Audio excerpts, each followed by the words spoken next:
de O'Neill, que han cerrado la fábrica de Playmobil allá en Alicante, pues oiga, muy mal, muy mal.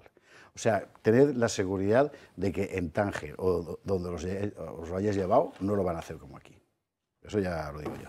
Bueno, decía que íbamos a hablar de cosas y de libros. Tenemos dos contenidos ahora consecutivos, uno detrás de otro, que en cierto modo, por cierto, van vinculados. ¿Sabe usted que hemos empezado el programa hoy tratando de subrayar lo más importante a nuestro juicio del Viva 24, que aparte de la cuestión Milei, sobre todo fue la aparición de una nueva fórmula política, ¿no? Bueno, esa fórmula política en el caso español tiene un nombre, claro, que es este caballero, Santiago Abascal, y resulta que acaba de aparecer un libro que es una disección del liderazgo de Santiago Abascal. ¿Qué tiene este señor? O sea, ¿cómo pasas de estar con un megáfono subido en un cajón de frutas en una calle de Sevilla, ¿verdad?, a estar el otro día en las Cortes llamándole majestad a Pedro?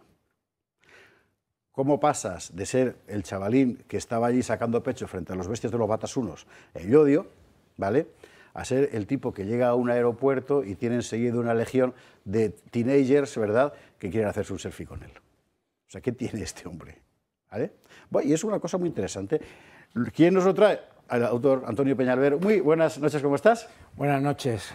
Antonio Peñalver, que por otra parte ya tenía varios estudios sobre el tema del liderazgo, ¿eh? Es decir, él no ha llegado a este libro por Abascal, sino por el liderazgo en realidad, que es tu tema de especialización. Pero bueno, si hay un liderazgo singular hoy en España que no se haya contado, porque Pedro ha contado el suyo muchas veces y tampoco es precisamente el de Santiago Abascal.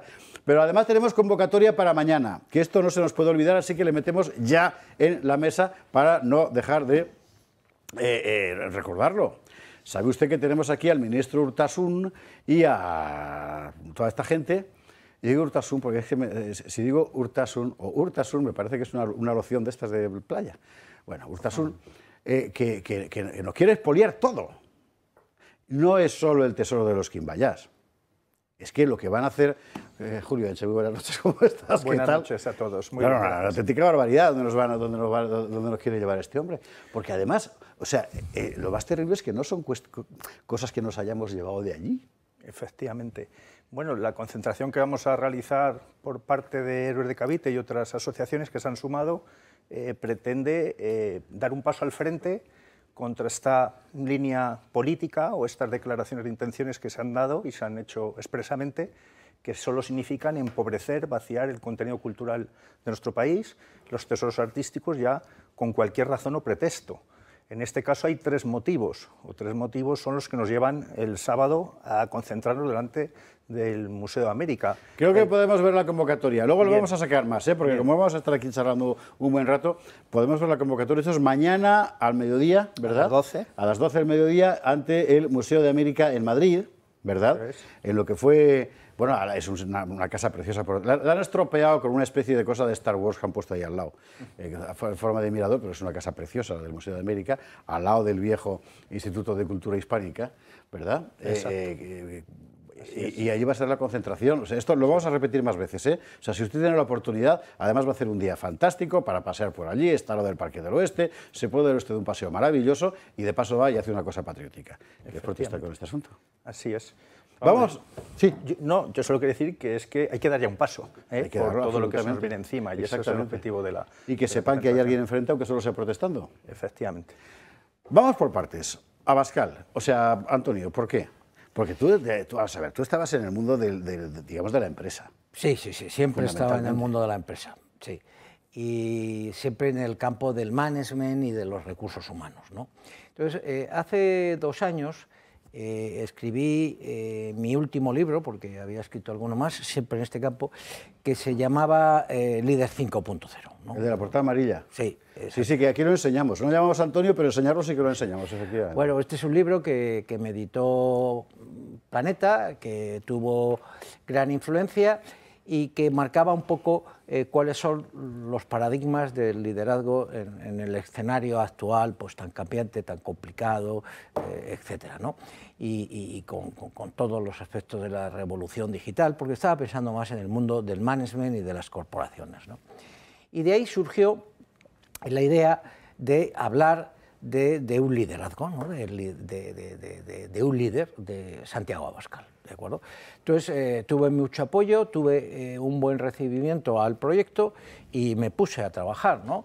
Entonces, claro, lo primero que tenía que demostrar es cómo realmente Santiago se ha ido desarrollando, cómo ha ido evolucionando y realmente cómo responde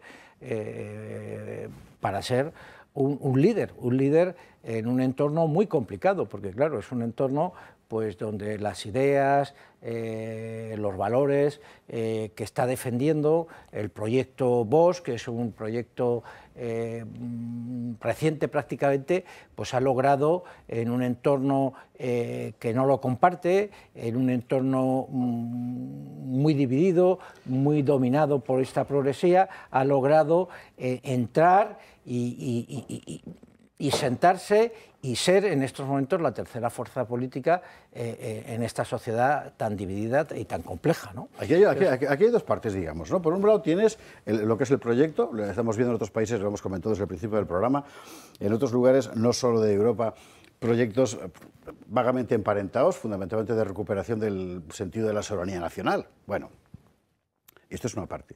Y luego la otra parte es él, es el personaje. Efectivamente. Que es un ser singular. Bien, el libro tiene varias partes y una estudia la evolución y el desarrollo de Santiago Abascal, ¿no? Hasta la actualidad. Se llama La forja de un líder y voy trabajando desde la infancia de Santiago, pues allí en Ermua, en su País Vasco y sobre todo Álava, la Sierra natal, y cómo se va desarrollando, bueno, pues su afición por el campo, su afición, la cercanía que tuvo siempre a su padre, que fue realmente su mentor, y bueno, y la vivencia también, a su vez, paulatinamente de la violencia, ¿no? Pasando y que le marcaría tanto a su familia, empezando por su abuelo, como a su padre y evidentemente a él, hasta que, bueno, pues con el tiempo se mete casi de una forma muy natural en nuevas generaciones, porque su padre estaba en el Partido Popular y, bueno, el 31 de diciembre de 1994, el regalo de Reyes que le hace su padre es el carné de nuevas generaciones del Partido Popular. Entró ahí casi como el que no quiere, ¿no? En eso, porque era muy natural. Realmente el padre lo que hacía era muchos sábados por la mañana llevárselo a visitar pueblos, etcétera, etcétera, o también lo llevaba al campo y con algunos primos suyos y amigos pues se dedicaban a andar. Y luego de ahí, bueno, pues pasó todo el momento hasta que llegó a Vox, ¿no? Y cómo se ha ido desarrollando, pasando también por disenso, etcétera, etcétera. Y entonces ahí hago un recorrido, bueno, inclusive hasta que hablo ya de la dimensión internacional que va adquiriendo Santiago, ¿no? Carlos, pero... No, yo quería saber si, bueno, tú que lo has estudiado bien y que has estudiado antes en general el campo este del liderazgo, ¿cómo lo compararías con los líderes de otros partidos como Pedro Sánchez? Bien, yo lo trato, ¿no? Lo trato. Entonces parto de una fórmula personal, pero que tampoco es muy original, porque parte de los expertos de management. Bueno, para ser líder, y sobre todo en política, ¿no? Porque es donde yo creo que hace falta 4 factores que se den. 1, tener éxito. Bueno, si no tengo éxito, pues seré un tío estupendo, haré lo que tal, pero no soy un líder. Y Santiago Abascal en estos momentos tiene éxito. Tiene éxito, partiendo de donde parte, en el entorno en el que parte, tiene un éxito arrollador. Segundo aspecto, hacerlo con eficacia operativa. Es decir, abrochándose el cinturón, tal. Bueno, oye, Santiago Abascal, al frente de Vox, ha conseguido un partido que tiene toda su estructura por toda España y tiene un éxito, no es un chiringuito, es un partido que se está consolidando, ¿no? Tercer aspecto, bueno, pues que la gente se sienta implicada y motivada, ¿no? Entonces, Santiago Abascal en estos momentos tiene en redes más de 3 millones de seguidores. Tiene 64.000 afiliados en estos momentos, tiene un impacto en las personas que además no solo le votan, sino es que se han comprometido con el proyecto y están trabajando firmemente, como lo estamos viendo en estos momentos que no paramos de elecciones, ¿no? Pues ahí está todo un equipo de personas que realmente les están casi llevando en volandas. Y luego hay un cuarto aspecto, y este aspecto es muy importante para responderte: moralidad. O sea, si no hay moralidad, si uno no es consecuente con sus principios, con sus valores, pues realmente no hay liderazgo. Porque si ¿Estás diciendo que Sánchez no tiene liderazgo? Pues evidentemente es una cosa obvia, que lo hemos comentado muchas veces, y sabemos, y también lo trato, y además doy muchos ejemplos, que no es moral, es una persona totalmente amoral, inclusive podríamos decir que es inmoral, ¿no? Entonces, en este sentido ya tenemos una diferencia clarísima con Pedro Sánchez, pero Pedro Sánchez es que tampoco tiene un equipo que esté comprometido, que le esté siguiendo en estos momentos, tiene un equipo de otra índole, ¿no? Tiene un equipo de un aparato, de una estructura de poder que están allí trabajando mucho tiempo. Sí, es verdad que es un liderazgo más artificial, sí. Eso es cierto, es decir, es un liderazgo más artificial, y estos son más construido, las ¿no? dos razones. Los 4 elementos, atentos a los 4 elementos, que estos hay que usted vaya marcándoselos, ¿no? Hemos quedado que uno, el éxito. El éxito. La implicación era el tercero, el segundo era, ¿cómo lo había definido? Eficacia operativa. Eficacia, 3, la capacidad de implicación, y 4, moralidad. Moralidad no quiere decir necesariamente ser pío. No. Lo que quiere decir fundamentalmente es que alguien se pueda fiar de ti. Claro, que esta es la cuestión. Y eso es verdad que eso es lo que gente como Pedro, pues poco a poco. Pedro Sánchez, no Pedro Fernández Barbadillo, que es un tipo absolutamente fiable. Pedro. Sí. Oye, Antonio, una pregunta, una consulta práctica. Vemos que Sánchez tiene un liderazgo, o donde él tiene más atracción, más gente, es en mujeres y mayores, mientras que Abascal lo tiene entre chicos, jóvenes y varones. Sí. ¿A qué se debe esa diferencia, tanto generacional como de sexo? Bueno, sí he analizado un poco el tipo de perfil de personas que siguen a Santiago Abascal y a Vox, ¿no? Porque es intrínseco el proyecto Vox con Santiago Abascal. Y efectivamente estoy de acuerdo contigo, también teniendo en cuenta que hay mucha gente cada vez más que viene y que le sigue sin venir de otros partidos políticos, ¿no? Que vienen un poco desde la abstención. No te sabría decir con exactitud, para ser honesto, cuál es la justificación final de este seguimiento no lo he podido estudiar como sociólogo, que además lo soy, ¿no? Y politólogo, ¿no? Pero mi opinión personal es que el que haya mucho varón y sobre todo gente ya de la tercera edad, de una edad que lleve mucho tiempo en el PSOE o votando al PSOE, es por la procedencia del pasado. Tengamos en cuenta que el que primero compra en un banco la tarjeta de crédito, luego ya se queda para siempre trabajando en ese banco, ¿no? Pues aquí es una cosa que es exactamente igual.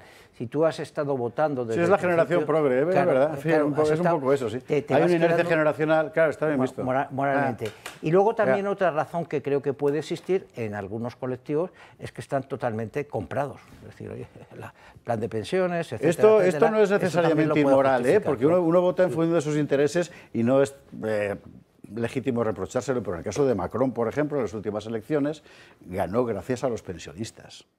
Y a que Marine Le Pen dejó correr la especie de que a lo mejor peligraba el aparato de pensiones, que como usted sabe en Francia es tan importante. O sea, es eso: liberté, egalité, fraternité y pensionité. Y la pensionité, bueno, y es así, y bueno, ya digo, eso no sería legítimo reprochárselo, pero es muy importante. Sánchez ha convencido, muy buena, como en su día Zapatero, de que sus pensiones dependen de que haya un socialista mandando. Porque si no llegará a la derecha y le quitará las pensiones, ¿no? Bueno, si me lo permites, y de hecho Tanto es así que lo sigue trabajando y endeudando muchísimo más en el tema de pensiones, en un escenario ya francamente difícil de sostener. Por eso Santiago Abascal, por cierto, en el discurso del IVA, que a mí me llamó la atención, pensando justamente en esta pregunta de Pedro, que no se le escapa una, hizo la referencia a los pensionistas. No, tienen razón los que dicen que son unos egoístas, que solo miran... la cosa iba con bala, efectivamente. Y es verdad, tiene razón, la mayor parte, la inmensa mayoría de la gente mayor, creo yo, por supuesto quiere su pensión, faltaría más, que la ha sudado y se la ha ganado, pero ve a sus nietos, ¿no? Claro, ¿dónde vas? En fin. Julio. Yo quería hacer una pregunta sobre esa interesante biografía, y es, por lo menos los que tenemos memoria, que esta personalidad política se ha forjado en su juventud en circunstancias muy difíciles para defender la Constitución y la democracia. Esto, totalmente, los que tenemos memoria nos acordamos. ¿Cómo ha forjado esa etapa en el líder que hoy es Santiago Abascal? Bueno, realmente a nivel intrapersonal, a nivel de rasgos personales, pues desde luego mucho, voy a utilizar una palabreja, mucho en su voluntad, en su resistencia, y la palabreja es en su resiliencia. ¡Oh, no! ¡Oh, no! Va a decir resiliencia. Es su resiliencia, totalmente ha forjado su resiliencia, ¿no? Su capacidad de resistencia en un entorno tan difícil en el que he tenido que vivir. Yo creo que esos son uno de los aspectos que a él le caracteriza y que lo seguimos viendo. Tanto es así que cuando fundó Vox, después de una larga etapa, ya al final muy difícil en el Partido Popular, estuvo 4 años que en Vox se le ha llamado la travesía del desierto. La travesía del desierto, efectivamente. Y él estaba allí elecciones tras elecciones, consiguiendo a lo mejor solo 25.000 votos, y seguía, y resistía, y emprendía visitas por todas las provincias, etc. Y eso es un rasgo personal que yo creo que lo ha adquirido claramente del principio de su juventud y de su infancia, ¿no? Y de verlo en sus familias. Luego tiene otros rasgos personales que son muy característicos, y también he comentado, evidentemente, su capacidad de influencia y su capacidad de comunicación, como otros muchos, la gestión de conflictos y la capacidad de negociación, que también hemos podido ver. Pero en concreto, la pregunta que me haces, yo creo que ese es el principal rasgo que él tiene. Este es el libro. Bueno, hay otro aspecto, perdónenme mucho, una gran capacidad también de autocontrol y de automotivación, porque él se ha sabido controlar mucho en situaciones muy difíciles. Perdonadme. Es verdad, sí, sí, eso es cierto. En fin, este es el libro. Vamos a ir, le voy a decir a Antonio que se quede, porque el tema hispanista Antonio también lo controla bien, y estoy convencido de que le toca la fibra y de forma muy profunda lo que está pasando con ese intento de expolio del patrimonio cultural hispano a manos del Ministerio de Cultura, o me equivoco. Así que vamos a ir con la cuestión que era precisamente lo que traía aquí a Julio, pero quiero recordarle, luego lo recordaremos de nuevo, este libro, Liderazgo Abascal, de Antonio Peñalver, en SN de Editores, de portada inconfundible. O sea, esta portada está pensada para que usted no pueda equivocarse cuando va a la librería. Pero cabría decir, y te lo agradezco, que tú eres muy modesto, que tú eres el prologuista del libro. Un magnífico prólogo a Carlos. Antonio, gracias mil. Bueno, lo de Urtasun es que no tiene nombre. Vamos a ver, ahora nos va a contar Julio exactamente la cuestión de la biblioteca, que es una cosa muy seria. Pero yo quiero recordar una y mil veces, porque ellos mienten una y mil veces, ellos los malos, la cosa del tesoro de los quimbayas. O sea, es que no hay derecho. Están haciendo pasar como expolio español de un tesoro indígena lo que fue un regalo del Estado colombiano a la corona española, y además antes de ayer, como quien dice, ¿eh? Vamos a recordar cómo contó Ana Angelova este asunto, porque nos sirve para ponernos en suerte de qué es lo que tenemos. Es decir, una realidad histórica concreta y un gobierno lleno de gente de esta que le gusta a Carlos Esteban, con la cabeza formateada en las universidades americanas, ¿verdad?, que viene aquí a redimirnos a todos de nuestros pecados. Joder, el tesoro.